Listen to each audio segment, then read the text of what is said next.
Bueno, bienvenidos. Mi nombre es Raúl Iván Ramírez Aguilar, curso sexto semestre en la carrera de Ingeniería en Sistemas. Estas actividades o la presentación es sobre sistemas operativos. Principalmente hablamos de temas, por ejemplo, lo que son los hilos, que son los procesos. En este caso vamos a ver primero cuáles son las diferencias entre cada uno de estos. En la primera parte tenemos los procesos. Los procesos son una serie de instrucciones que realizan un programa determinado bajo condiciones determinadas. Esto se reproduce o se activa y se procesa en medio de lo que es el microprocesador y dentro de él, de todas sus instrucciones, pueden venir diferentes hilos o también como se les conoce como threads. Lo que es un hilo. El hilo es una secuencia de código de ejecución dentro del contexto o dentro, bueno, como mencionamos anteriormente, de un proceso. ¿Qué significa esto? Que dentro, como mencionamos antes, dentro de un proceso, que es un conjunto de series de instrucciones, el hilo es únicamente una sola instrucción pregrabada, que también ocurre bajo diferentes condiciones que, bueno, uno programa al momento de desarrollar cada hilo. Y en este caso, los multihilos son multiprocesos o multithreads. Son multihilos que se ejecutan dentro de lo que son los procesos y pueden realizarse al mismo tiempo. Sin embargo, nos encontramos con una problemática muy marcada que es que puede darse un proceso entre varios, o sea, pueden darse varios procesos en el momento en que se está ejecutando pues cualquier cosa de la computadora.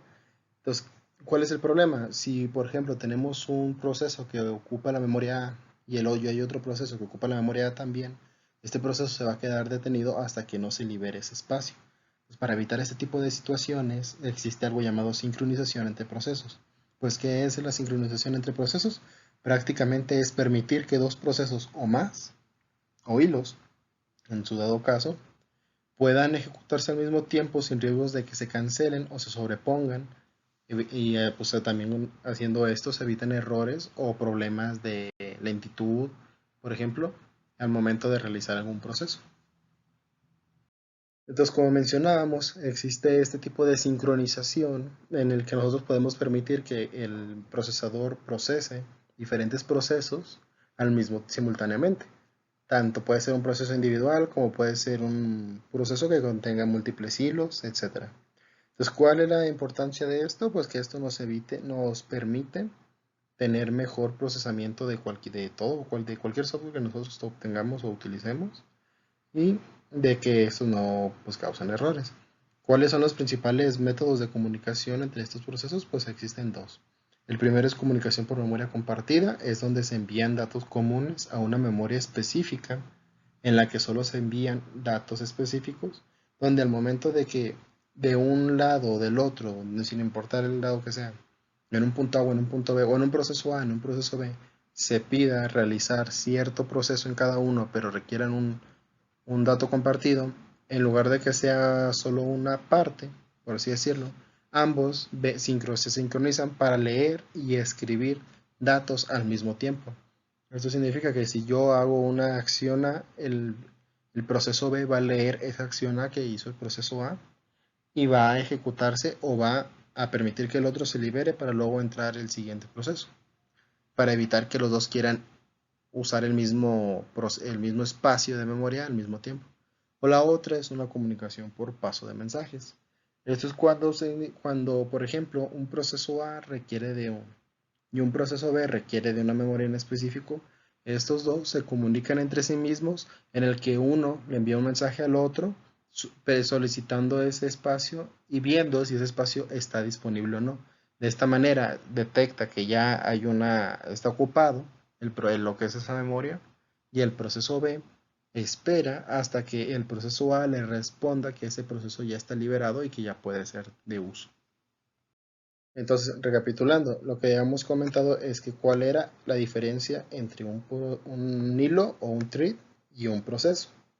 Pues prácticamente lo que podemos decir es que en el thread pues son los hilos, son un conjunto de instrucciones de código completamente y en el proceso es un conjunto de hilos. Los hilos van dentro de los procesos y pueden ser simples o pueden ser múltiples. ¿Y ya cuál es la parte final? La parte final o el error que nosotros nos encontramos cuando estos procesos se bloquean entre sí se llama interbloqueo o deadlock. Es un bloqueo permanente en el que hay un conjunto, ya sean uno, dos o varios procesos, que están solicitando al mismo tiempo el mismo recurso, cuando ya el recurso está ocupado. Que lo que sucede es que al momento en que se libera el recurso y ambos, entre dos o más procesos, solicitan ese recurso, son incapaces de acceder a él por la cantidad de procesos que lo solicitan. Existen diferentes maneras para evitar lo que son los deadlock. Uno de esos, pues bueno, es por ejemplo, existen diversos procesos ya internos de lo que es el circuito integrado del procesador, que dice, ¿sabes qué? Tengo 10 procesos y necesito irlo liberando. Entonces, en base a si el proceso es muy tardado o requiere muchos recursos, empieza a hacer una serie de algoritmos para decidir el orden en el que los va a empezar a liberar. Empieza siempre desde los que son los más ligeros, los que no tardan en procesarse, o los que están más cercanos, por así decirlo, a la memoria. Y que pues obviamente requieren menos tiempo de lectura y de respuesta. Entonces en base a estos procesos se empieza a trabajar. Como, también para que quede un poco más claro, el interbloqueo se produce si un proceso retiene un recurso y solicita otro también. Este es otro caso en el que sucede. ¿Y qué es esto? Hay un proceso A y un proceso B.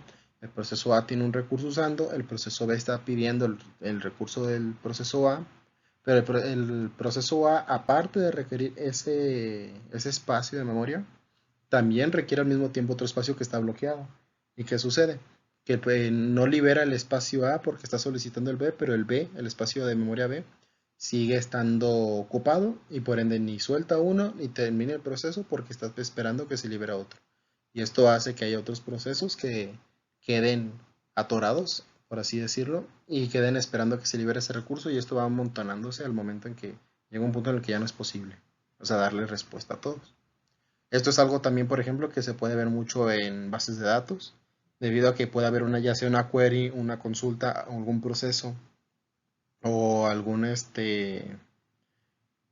otro, sí, algún otro tipo de proceso que tengan dentro de, o solicitud, al momento que se solicita un recurso. Por ejemplo, si una persona se realiza una query en el que pide una solicitud de información de datos y sea muy grande la solicitud y en el momento en que lo está procesando hay 3 personas pidiendo de la misma base de datos, pero no lo pueden usar porque está ocupado, entonces empieza a hacerse una lista de todos esos procesos pendientes y esto puede llegar a causar que el servidor se sature y que llegue un punto en el que, pues bueno, ya por la administración de bases de datos, corte todas las solicitudes para evitar este tipo de problemas. Entonces, básicamente, bueno, resumiendo, los interbloqueos se dan cuando dos procesos o más solicitan diversos recursos que están en uso y que no pueden darle respuesta al procesador. Principalmente cuando un proceso obtiene un recurso y solicita otro sin soltar el que tiene anteriormente. Y el otro recurso que solicita, al no poder usarlo, se queda ahí pausado hasta que no se libere ese recurso y se crea una cadena de solicitudes en la que ningún proceso o en ninguno o varios no pueden dar por terminado.